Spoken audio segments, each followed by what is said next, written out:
undefeated champ is Curlin. And we're told now that 8 Bells, the filly, has been injured. Most awful thing I've ever seen in horse racing just now. Zenyatta's gonna come home to score. Undoubtedly now a living legend. A New Mexico bred mare has just done the improbable. This is as good as it gets, simple as that. Julian Leparoux will win on a broomstick. And Big Brown is plummeting. It's gonna be Raven Pass to win it. Raven Pass and Frankie Dettori have won the Classic. And here he is, Curlin, under the wire, beyond cigar, and into the records book.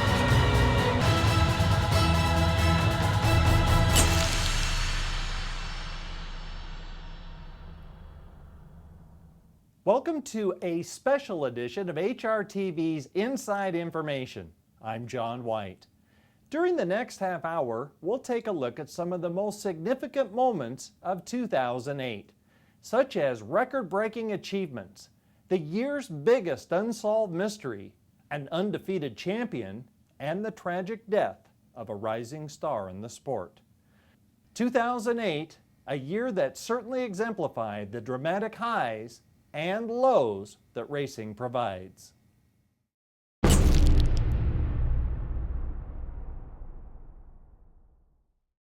Big Brown losing the Belmont, I think, will go down as the biggest mystery in horse racing. Big Brown was one of those horses, I think, that showed so much earlier on in the year, as a lot of horses and top trios have done before him. Big Brown bounding home to a convincing win and the run for the roses.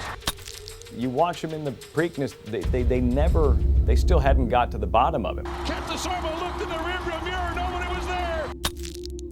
It was 21 days of nothing but UPS, 21 days of nothing but Big Brown, IEAH, Dutch Row, DeSormo. Everybody with their Big Brown t-shirts on, Big Brown hats, Big Brown signs. It was more like being at a college football game than it was being at a Triple Crown race. I mean, everybody was there to see a Triple Crown winner. And there wasn't a single person that I think you were going to talk to and say that Big Brown wasn't going to win that race. And they're off. They break out of the starting gate, seeing him, kind of pull himself into the spots that he had been in the Preakness and the Derby, and thinking for sure he was just going to go on with it. I don't remember ever being as shocked as I was for any race than that. Down the backstretch, Big Brown was off the bridle. He was being niggled at by DeSormo, and you knew he was in trouble, but at the back of your mind, you're saying, well, he's just such a good horse, and he's just better than these horses.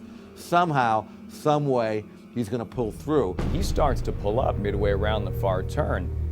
It was hard. It was hard to believe. It was hard to believe what your eyes were seeing. Then it just came to the point of, is the horse okay? That's where your thoughts went, not so much in, oh gee, another Triple Crown dash.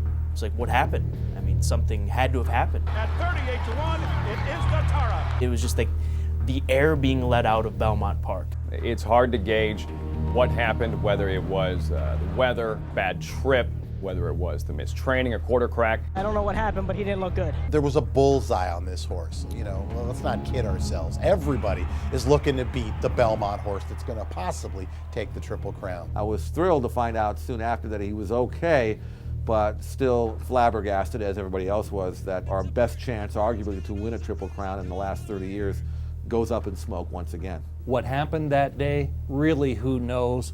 A baffling performance, just very perplexing. Kent DeSormo said Big Brown veered toward Guadalcanal when he saw a man on the track with a blue blazer and khaki slacks. Well, Guadalcanal subsequently stepped on his hind foot, dislodging Big Brown's shoe, and pictures proved it. But at least he came back and won twice after that, and it shows that the Belmont really, his meltdown was a fluke. If he couldn't win the Triple Crown, then how good were those that could?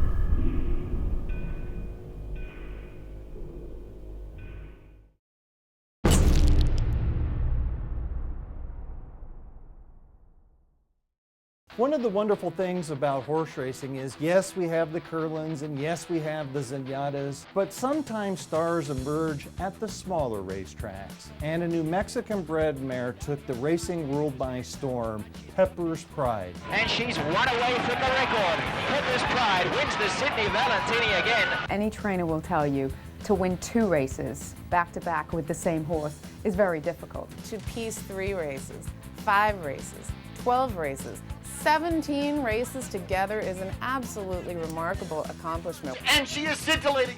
She's going to keep that 16-race win record and keep it intact. 16 wins in a row, and then to come into the pressure and the national attention that Pepper's Pride got, it's impressive. Now, I don't care who you're running with. I don't care where you're running. I don't care what you're doing. If you can do the same thing and be successful 17 straight times, whether it's winning a horse race, shooting free throws, or just getting out of bed without falling down, that's pretty good. And finish the year with 19 in a row?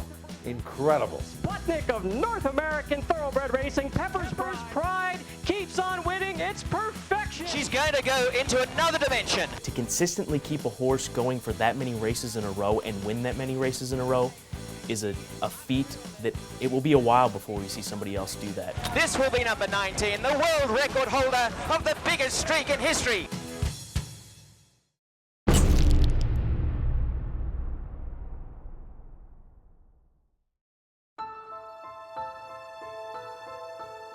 The 2008 Run for the Roses, the epitome of the highs and lows of racing.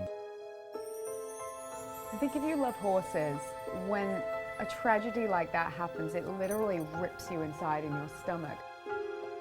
She was a tremendous, tremendous, what could have been champion.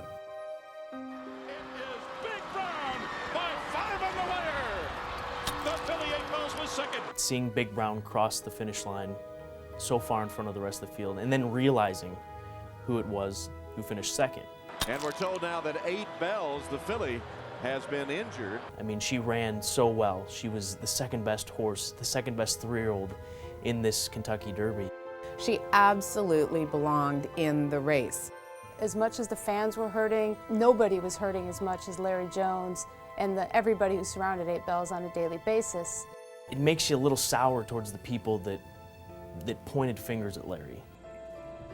When she fell that day, she ripped a big part of my heart out with her.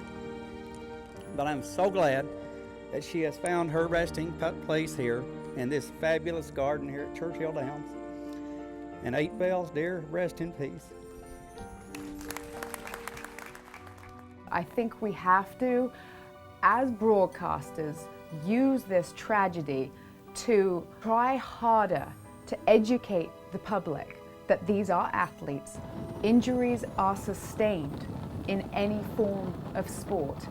The only good coming out of it is that there will be some good coming out of it. An awareness of the horse, less medication, no steroids, things like this, all seem to have been a reaction to the breakdown, and maybe that's good. Maybe in the tragedy, other horses will benefit from it.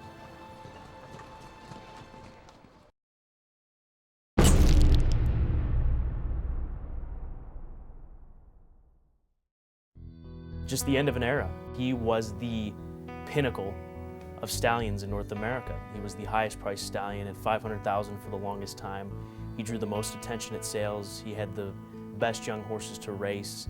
We've had great stallions over the years, Bold Ruler, Northern Dancer, Mr. Prospector, before him, his sire raised a native, but Stormcat probably tops them all. There's one thing to have talent, it's another thing to throttle and harness that ability. With the Stormcat, you get the full package. Precocious horses, turf horses, stayers, sprinters, fillies, colts. His record in the sales ring was unequaled, and you talk about a gold mine, he was it. And now McCann goes with a right-handed whip, but Pat Day's horse is too much. Tabasco Cat, a half length. Stormcat was an excellent sire, and the fact that he's now pensioned, it's a big loss to the breeding community, but his sons and daughters, I'm sure, will continue to go on and do great things. We're going to see those bloodlines for a while, even as a grandsire, and we're still going to hear at the starting gate, oh, that one's acting up. Oh, it must be a Stormcat.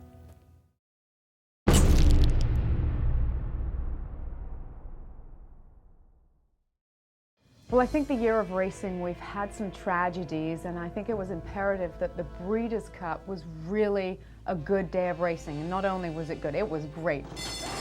And away they go. Everybody was questioning, was it a mistake to bring it to Santa Anita? Was it a mistake to change the track at the last moment? Answer, no and no. It was a tremendous day.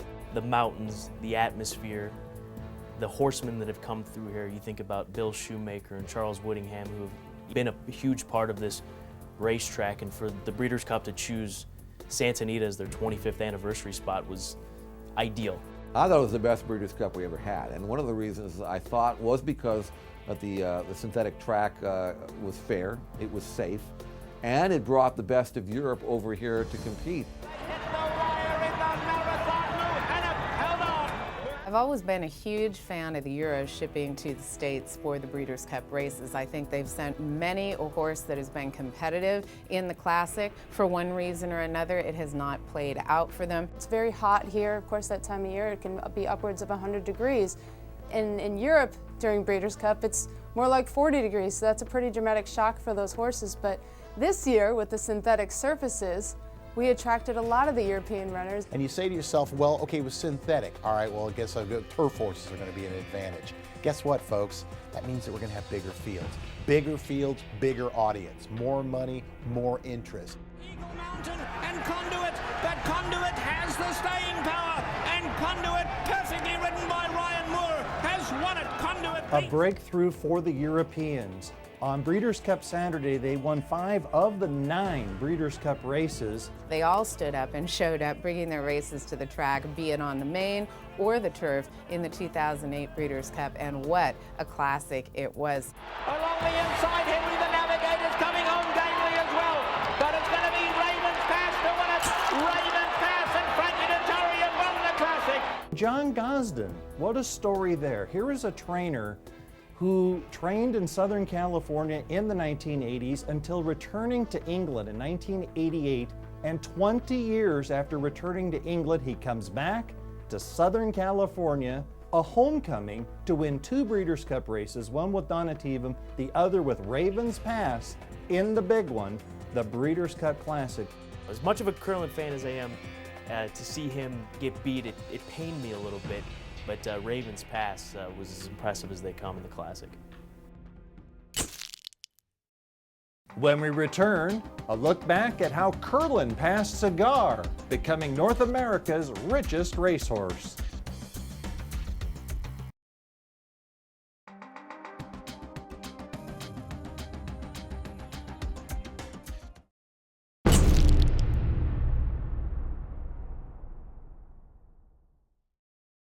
Having the greatest retired living jockeys compete again was like going back in history, so we could appreciate it just one more time. Holly, Cordero, Stevens, Day, Bailey. Let's go down the list. To me, it would be like getting Michael Jordan, Larry Bird, Magic Johnson, and Kareem Abdul-Jabbar back together again to have a pickup game. But for these guys, it was real. I'm on the outside. You're gonna be on the outside. Yeah. 1 second. It had a lot of sex appeal. I mean, it played out for a long time in the media. People were anticipating it. There was a lot of coverage of these riders from Canada to the States, wherever they may be, getting ready, getting fit, getting up to the task. Watching those jockeys come out of the jocks room, make their way into the paddock, receive instruction before getting a leg up one final time. It was like being in a time warp, seeing those big names. And this was the greatest old-timers game I have ever witnessed in sports. And Sandy Hawley and Tribal Chief romping home, 59 years old. Sandy Hawley still got it. With the win, Sandy Hawley registering his 6,450th career win. To see Sandy come back and win like he had been doing when I was growing up watching him, it just goes to show you that you can, it's like riding a bicycle, I guess.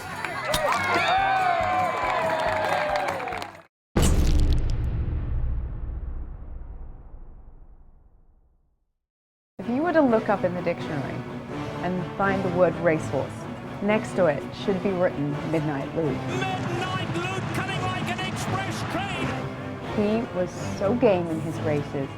He achieved more than he physically should have achieved with his breathing issues. Midnight Luke kind of had a tough year. He was plagued by a foot problem that he developed when racing down in Del Mar. This, to me, was one of the greatest training achievements by Bob Baffert in his distinguished career. This is a horse who goes out there in the morning and just blazes through his workouts.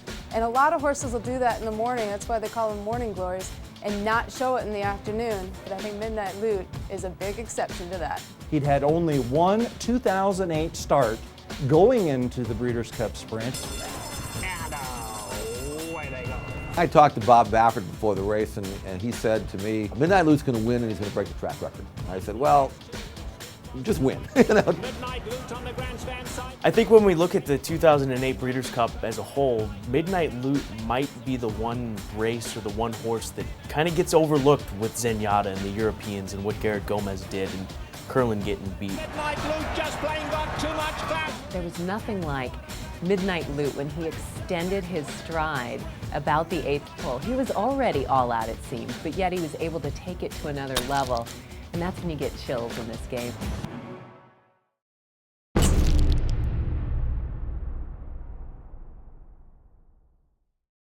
Here comes Zenyatta yet again, just a tap on the shoulder.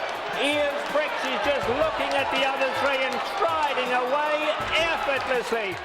There can be no question that one of the highlights of 2008, Zenyatta, undefeated coming into the year with 2 wins and then winning all 7 of her races in 2008, capped by a brilliant performance in the Breeders' Cup Ladies Classic. She was the only horse going into the 2008 Breeders' Cup that actually carried her race in and out with a win, and that was pretty darn tremendous. Zenyatta's gonna come home to score. Undoubtedly now, a living legend. Zenyatta 9 for 9 wins. You have to consider that this year's disc staffers were really a special group, and yet Zenyatta was in a league of her own. I mean, she danced every single dance there was, and she put on a display in the Breeders' Cup for us. She was as good as Inside Information. She was as good as Azeri, Princess Rooney, some of the best performances we've ever seen in the former Breeders' Cup Distaff, now Ladies Classic. This was my favorite moment the entire year. I mean, I don't usually get sentimental about horses, especially ones that I don't own myself, but it was perfection. And anytime you see perfection in any sport or any walk of life, you sit back and you admire it. And I just, I don't applaud too many times for horses, but I certainly put my hands together for a true champion, an undefeated, perfect champion, Zenyatta.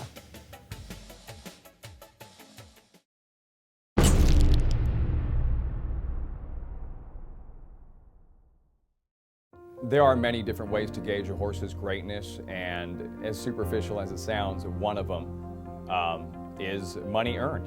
And Curlin has taken the lead. It is Curlin now in front. Wandering Boy fights on. He's a half length behind in second. And then farther back, it's Bertram Marine third. And here he is, Curlin, under the wire, beyond cigar, and into the records book. He is America's richest racehorse.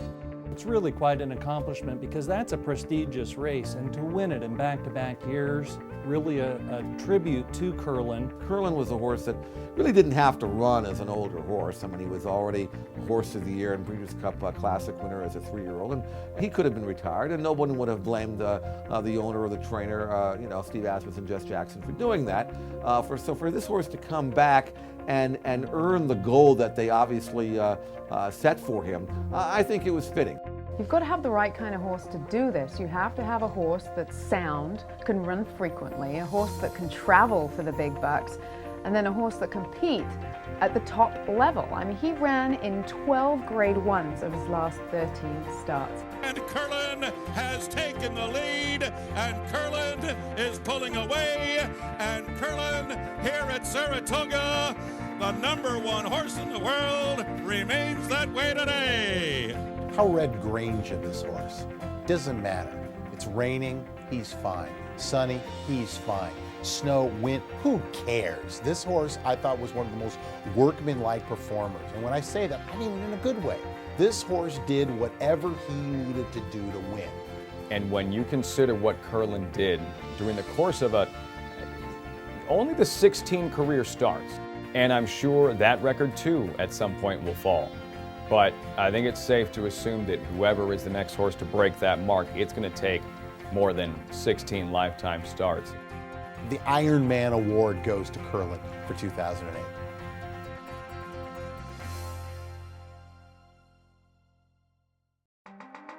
When we come back, a tribute to the ones we lost in 2008.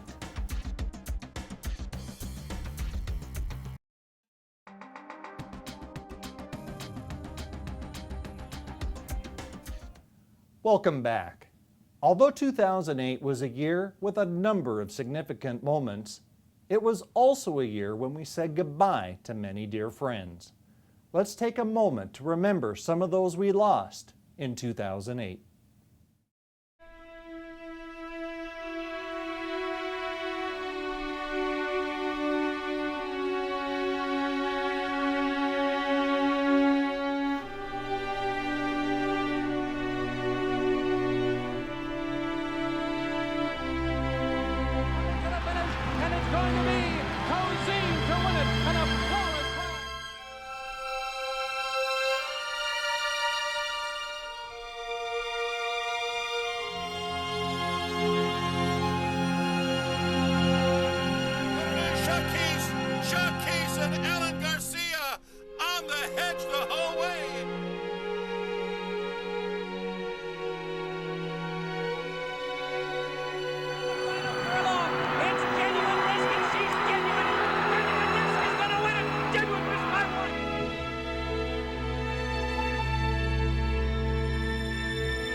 And Stevens, it's a fighting finish, winning colors by a head.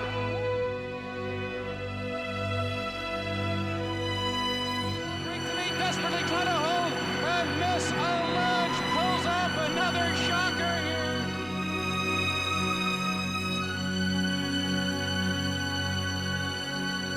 Strike up the band and play the victory march for Ramon Dominguez. Bowman's band wins the Meadowlands Breeders' Cup Stakes.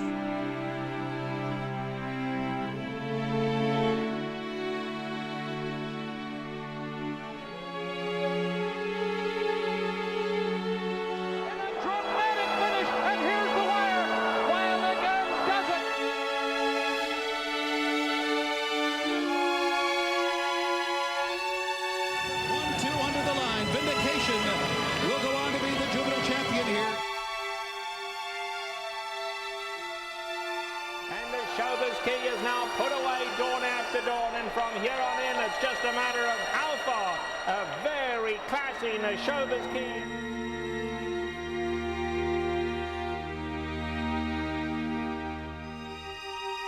8 bells is under a hand ride. She is easing her way to victory. It is a superstar in the making.